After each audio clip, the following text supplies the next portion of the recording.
psychiatry should actually go into government, that politicians should listen to psychiatrists. Psychiatrists should be in every parliament and should direct and monitor political activities.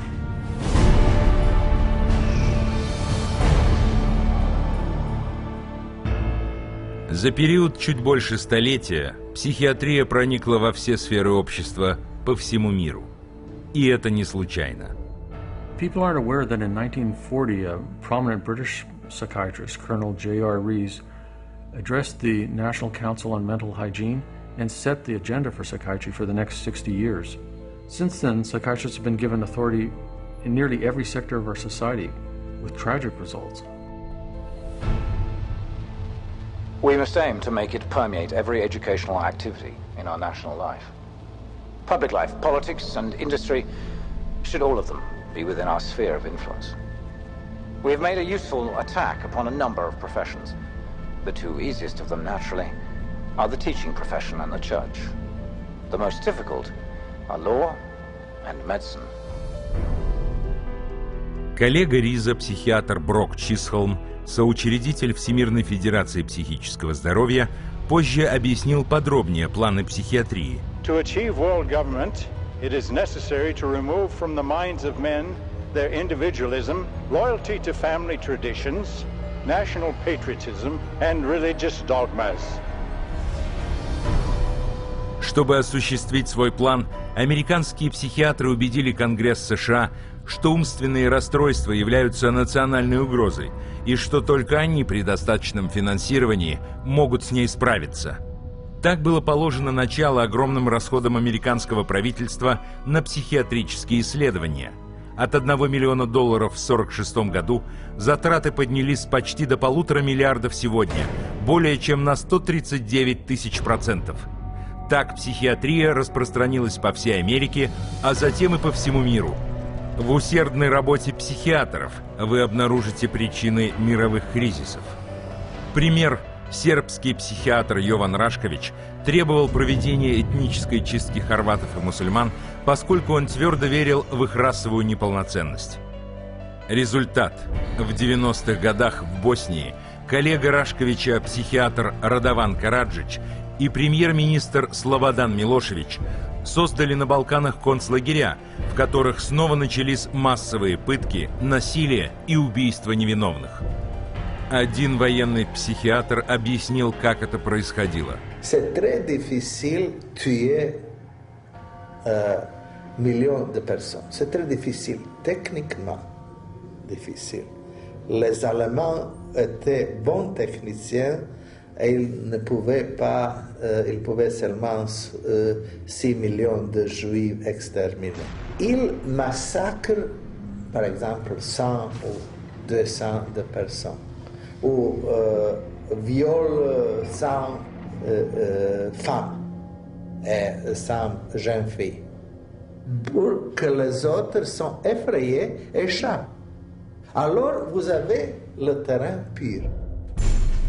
С помощью стародавней павловской теории условных рефлексов, скрещенной с современными методами контроля разума, психиатры и психологи могут превращать обычных людей и даже детей в убийц. You could train them to use firearms indiscriminately. You could train them to shoot people with very little feeling or thought.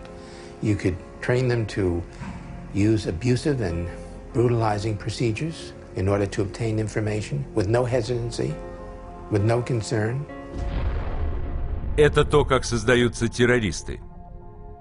После событий 11 сентября Усама бен Ладен стал известен как вдохновитель терактов.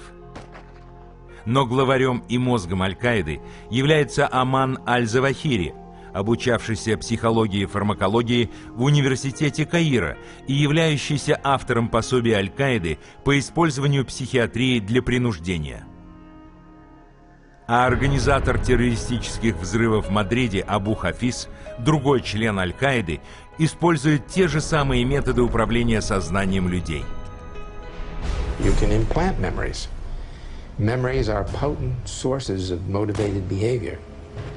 If you implant enough memories of specific kinds, you can shape and change the nature of human thinking, and feelings. And it was thought to be a kind of ultimate weapon, because what greater weapon could there be than control of the human mind?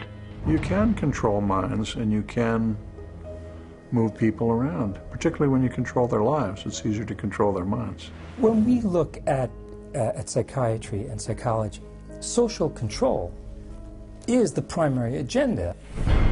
И этот план претворяется в жизнь по всему миру прямо сейчас. Компании по отсеву душевно нездоровых преподносятся общественности под безобидно звучащими названиями типа «Teen Screen», «Проверка подростков». The national government is actually encouraging it and wanting to test every single kid in our public school system. All children are put under this kind of a test for psychiatric evaluation, a 10-minute test that tells them absolutely nothing.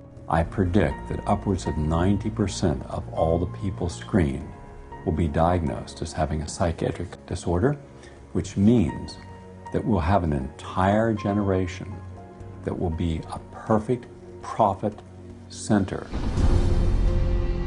Вдохновитель программы Teen Screen – психиатр Дэвид Шаффер, консультант Министерства обороны США. They're not just screening children to have complete control of the 52 million children in school. They're screening now, and that bill, they will screen their parents, and they will screen all adults in America. The idea of mass screening for mental illness in the American population, run by a government initiative, is one of the scariest ideas I ever heard of.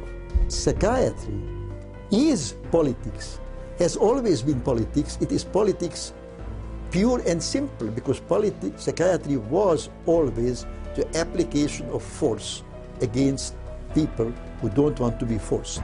It's a sad thing, and parents better wake up. Society better wake up, because we're in serious trouble if they don't. План психиатрии по проникновению во все сферы общества становится реальностью. У нас нет эпидемии психических расстройств, у нас эпидемия психиатрии. С этим можно и нужно что-то сделать.